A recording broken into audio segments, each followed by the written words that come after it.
شوية معلومات عن العاصمة الإدارية الجميلة. أول حاجة، توتال انفستمنت أو إجمالي استثمارات حوالي 58 مليار دولار، بواقع 2 مليون فرصة عمل.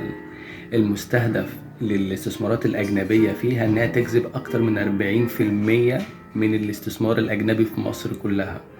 المستهدف السكاني 6.5 مليون نسمة.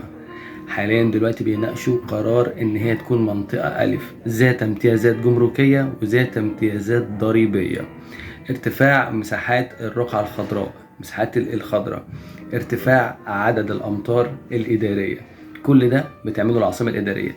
زائد ان هي السنة اللي فاتت محققة اكتر من 26 او 27 مليار جنيه مصري ارباح، بواقع 8.6 مليار جنيه ضرائب دخلت خزانة الدولة.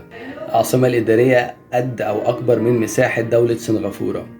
نقارن العاصمة الإدارية بأي مكان برا مصر، مش بداخل مصر، كبنية تحتية، كفاسيليتيز، كمدن فريدة من نوعها زي المدينة الرياضية والطبية والأولمبية والإكسبو سيتي ومدينة الإنتاج الإعلامي، منطقة الميجا مولز، الجامعات الموجودة الانترناشنال، المدارس الانترناشنال، المطار، الرئاسة، وحتى على مستوى الأمني وجود قصر الرئاسة، وجود الأكتجن، وجود عدد كبير جدا أكتر من 4000 كاميرا داخل العاصمة الإدارية. البنية التحتية والبنية الفوقية ما فيش زيها، فبالتالي استثماراتك كلها مضمونة في أمان، وكمان في بنود حماية من التعثر في بعض الشركات. فانت اوريدي في مكان استثماره ناجح، كده كده هينجح ان شاء الله.